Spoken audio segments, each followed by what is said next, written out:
안녕하세요. 좀 아는 아저씨의 생활의 꿀팁입니다. 얼마 전에 정부 발표에 의하면 2026년부터는 65세 저소득층 노인 중 기준 중위소득 50% 이하인 분들에게 1인당 기초연금 40만 원을 지급하고 2027년부터 전체 노인분들 중 소득 하위 70%에 해당하는 분들에게 40만 원을 지급한다고 발표했습니다. 이처럼 기초연금 40만 원은 웬만한 아들딸이나 국민연금보다 더 효자 노릇을 할 것 같은데요. 기초연금에서 아파트와 국민연금 근로소득 중 어떤 것이 더 도움되는지 확인해 보겠습니다.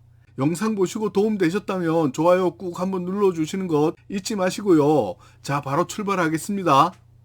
앞으로 받게 될 기초연금 40만 원은 65세 노인분들에게는 중요한 소득원이 될 수 있어서 많은 분들이 관심을 가지고 계십니다. 그리고 이런 내용은 알면 알수록 돈을 더 많이 벌 수가 있습니다.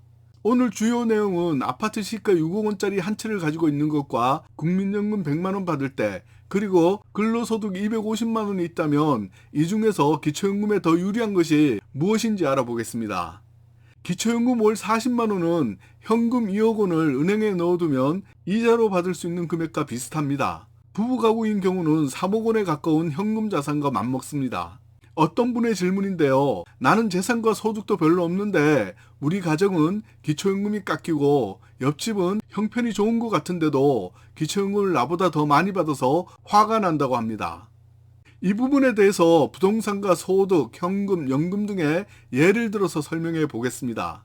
먼저 2025년에 확정 발표된 기초연금 대상이 되는 선정 기준액은 단독 가구 229만 원 이하이면 최대 34만 3,510원을 받고요. 부부 가구는 367만 원 이하이면 54만 9,620원까지 받을 수 있습니다. 여기서 중요한 것은 기초연금은 감액제도 3가지가 있는데요. 부부 감액 20%, 국민연금 연계 기초연금 감액제도, 소득 역전 방지 감액제도가 있습니다.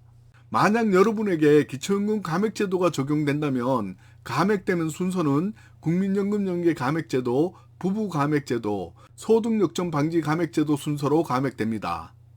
그중 국민연금 연계 기초연금 감액 금액은 기초연금 기준금액의 150% 이상이면 기초연금이 최대 50% 깎이는데요. 2025년에는 51만 5천 원 이상 받으면 최대 17만 2천 원까지 기초연금이 깎일 수가 있습니다.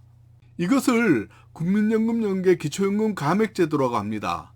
대부분의 분들이 악법이라고들 하지요. 이와 함께 소득과 재산이 모두 해당되는데도 불구하고 기초연금을 한 푼도 못 받는 날벼락 맞는 분들도 계십니다. 기초연금을 1원도 못 받는 분들은 자동차 4천만 원 이상을 소유하고 있거나 콘도 또는 골프 회원권을 소유하고 있으면 99% 기초연금을 한 푼도 받지 못합니다. 이것을 사치품에 해당하는 P값이라고 합니다. 기초연금에서 부동산과 소득, 현금, 연금 중 소득 인정액 계산을 할 때 우리한테 가장 불리하게 적용하는 것이 어떤 건지 아시나요? 제가 생각할 때는 국민연금과 사업소득인 것 같습니다. 국민연금과 사업소득은 공제액이 1원도 없이 100% 모두 적용되고요. 일정 금액 이상 받으면 그 금액에 따라서 기초연금 대상자라도 자동으로 감액됩니다. 그리고 소득인정액 계산을 할 때 가장 유리하게 적용되는 것은 근로소득입니다.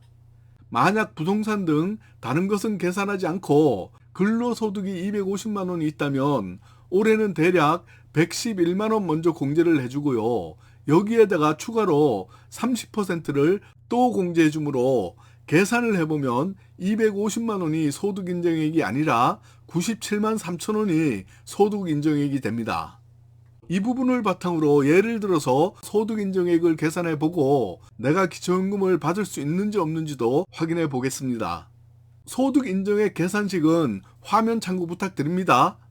만약 부부 가구인 A씨가 서울에 거주하고 있고 아파트 6억 원 한 채와 현금 자산 7천만 원, 국민연금을 100만 원 받고 그리고 근로소득이 250만 원이 있다면 기초연금 대상자가 될 수 있는지 알아보겠습니다.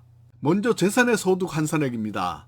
아파트는 공시지가로 계산하므로 시가의 60% 정도 잡아서 6억 원인 경우 시가 표준액은 3억 6천만 원이라고 가정하겠습니다. 참고로 재산의 공제 금액이 있는데요. 대도시는 1억 3,500만 원, 중소도시는 8,500만 원, 농어촌은 7,250만 원입니다.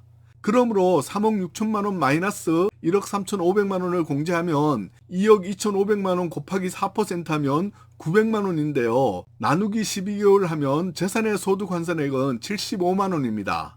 현금 자산 7천만 원은 7천만 원 마이너스 2천만 원을 공제하면 5천만 원이 되고요. 곱하기 4% 하면 200만 원인데 나누기 12개월 하면 16만 7천 원입니다. 그러므로 아파트와 현금의 재산의 소득 환산액은 91만 7천 원이 됩니다. 소득평가액은 국민연금 100만 원은 공제를 1도 해주지 않으므로 그대로 100만 원이 소득평가액으로 잡힙니다. 그리고 근로소득 250만 원은 250만 원 마이너스 111만 원 공제해주고요. 여기에다가 30% 추가 공제하면 소득평가액은 97만 3천 원입니다. 그러므로 A씨의 소득평가액은 국민연금 100만 원 플러스 근로소득 97만 3천 원 하면 소득평가액은 197만 3천 원입니다. 최종적으로 A씨의 부부가구 소득인정액은 재산의 소득 환산액 91만 7천 원과 소득평가액 197만 3천 원 이 두 가지를 합하면 소득인정액은 289만 원이 됩니다.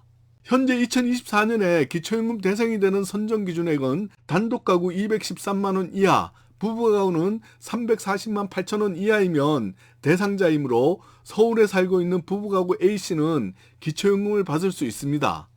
그런데 A씨 같은 경우는 국민연금 연계 기초연금 감액 대상이므로 올해도 적용이 되지만 2025년 내년에는 기초연금 기준금액의 150% 이상인 51만 5천 원 이상 국민연금을 받으면 차등적으로 깎인다고 했으므로 A씨가 국민연금을 100만 원을 받으니까 대략 9만 7천 원이 자동으로 깎여서 전액 받을 수 없게 되는 겁니다. 그러므로 재산과 소득이 별로 없는데도 기초연금을 왜 깎이는지 잘 모르겠다고 하신 분들은 국민연금을 얼마나 받는지와 사업소득이 얼마나 있는지 확인해 보셔야 합니다. 국민연금으로 인하여 최대 깎일 수 있는 금액은 50%인 17만 2천 원까지입니다. 국민연금 연계 기초연금 감액제도에 의한 국민연금 수령 금액에 따라 대략적인 감액 금액 한번 확인해 보겠습니다. 2024년에 국민연금을 60만 원 받는다면 대략 5만 원 정도 감액됩니다. 70만 원을 받는다면 6만 7천 원 정도 감액, 80만 원을 받는다면 7만 9천 원, 90만 원을 받는다면 9만 2천 원, 100만 원을 받는다면 9만 7천 원 정도 감액됩니다. 대략적으로 10만 원을 더 받을 때마다 만 원 정도씩 감액되는 것 같습니다.